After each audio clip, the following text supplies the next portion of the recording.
Salam, selamat pagi anak-anak dan salam sejahtera bagi kita semua.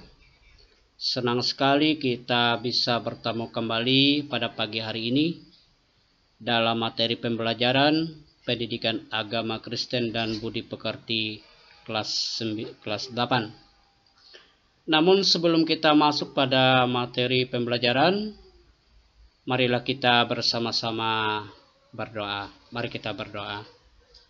Bapa kami yang di surga, pada saat ini kami anak-anak-Mu ingin belajar bersama tentang firman Tuhan.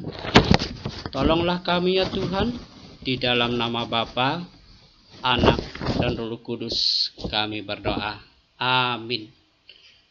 Baiklah anak-anak, selanjutnya mari kita memulai masuk pada bagian pertama pada materi kita pagi hari ini, yaitu judul daripada materi kita adalah Roh Kudus penopang hidup orang beriman. Dan selanjutnya kompetensi dasar kita pada pagi hari ini itu 3.2, menganalisa peranan Roh Kudus dalam hidup orang beriman. Dan yang kedua 4.2, menyajikan berbagai contoh cara hidup beriman yang dipimpin oleh Roh Kudus. Selanjutnya tujuan pembelajaran kita adalah 2. Yang pertama, siswa mengetahui siapa Roh Kudus itu. Dan yang kedua, menemukan dan menulis nas Alkitab tentang Roh Kudus yang dijanjikan Yesus. Baik anak-anak, kita masuk dalam penjelasan yang pertama, yaitu penjelasan singkat tentang Roh Kudus. Rasul Paulus menjelaskan bahwa ada yang lebih penting, yaitu iman, pengharapan, dan kasih. Namun yang paling besar di antaranya itu adalah kasih, seperti terdapat dalam 1 Korintus 13 ayat yang ke-13. Sehingga menjadi ciri yang penting di setiap kehidupan orang Kristen. Semuanya ini adalah tanda-tanda kehadiran pekerjaan Allah melalui Roh Kudus yang membentuk dan membangun kita masing-masing, sehingga kita akan semakin bertumbuh ke arah yang kita inginkan. Jadi, apakah Roh Kudus itu? Roh Kudus itu adalah pribadi ketiga dari ketritunggalan Allah, yaitu Allah Bapa, Anak, dan Roh Kudus. Dalam bahasa Yunani, roh disebut sebagai parakletos, yang artinya dipanggil untuk menolong, menasihati. Maka dengan demikian, maka Roh Kudus itu akan menjalankan peran sebagai pengganti Tuhan Yesus yang secara fisik sudah kembali ke Bapa di surga. Yang kedua, Tuhan Yesus menjanjikan Roh Kudus. Roh Allah itu sejak lama bekerja di dalam kehidupan manusia. Bahkan sebelum sesuatu dijadikan, Roh itu sudah ada.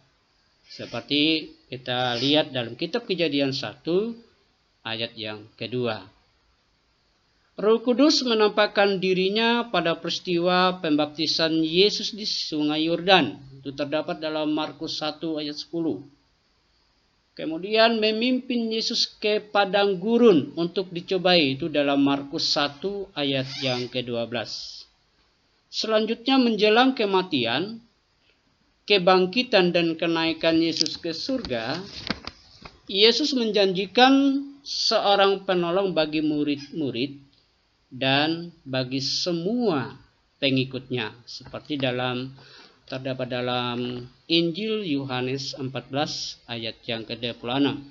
Sebaiknya mari kita baca bersama-sama Alkitab tentang janji Tuhan Yesus yang terdapat dalam Yohanes 14 ayat yang ke-26 yang berbunyi demikian.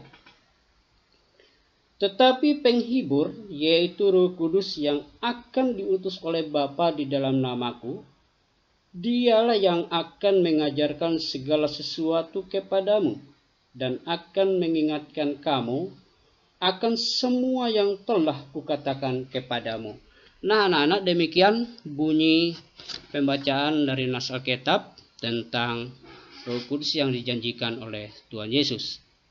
Selanjutnya, dalam surat 2 Korintus, Paulus banyak menceritakan pengalamannya yang begitu berat dan penuh penderitaan.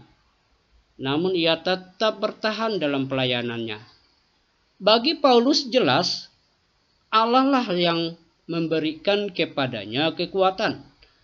Dan pemberian itu memperoleh lewat Roh Kudus yang telah Tuhan karuniakan kepada para murid dan kepada setiap orang yang percaya dan mengikuti Dia. Nah, demikian anak-anak yang dapat Bapak sampaikan materi kita pagi hari ini tentang Roh Kudus penopang hidup orang beriman. Selanjutnya kita sampai pada kesimpulan materi. Yang pertama adalah Roh Kudus itu adalah pribadi ketiga dari ketritunggalan Allah. Dialah Allah dan Roh Allah itu sendiri. Dan yang kedua, Roh Allah itu adalah ada sebelum segala sesuatu itu ada. Seperti terdapat dalam Kejadian 1 ayat 2. Dalam kitab Yohanes 14 ayat yang ke-26, Yesus menjanjikan penghiburan bagi murid-murid dan bagi semua orang. Seperti yang sudah kita baca bersama tadi di dalam Alkitab. Dan yang terakhir kesimpulannya adalah Roh Kudus itu adalah yang menuntun, memimpin, menghibur, menguatkan, dan menopang hidup orang percaya dari masa gereja pertama atau semenjak peristiwa Pentakosta seperti terdapat dalam Kisah Para Rasul 2 ayat 1 sampai yang ke-13 dan hingga sampai pada saat ini.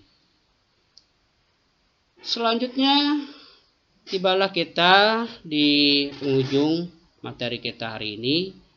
Bapak akan memberikan tugas kepada anak-anak sekalian.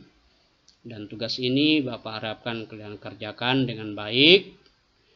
Dan soalnya adalah jelaskan apa yang kamu ketahui tentang Roh Kudus itu. Dan yang kedua, cari dan tulislah nas Alkitab tentang Roh Kudus yang dijanjikan Tuhan Yesus. Demikian penjelasan dari Bapak dan materi kita hari ini. Dan Bapak ucapkan terima kasih atas kebersamaan kita. Tuhan Yesus memberkati kita. Amin.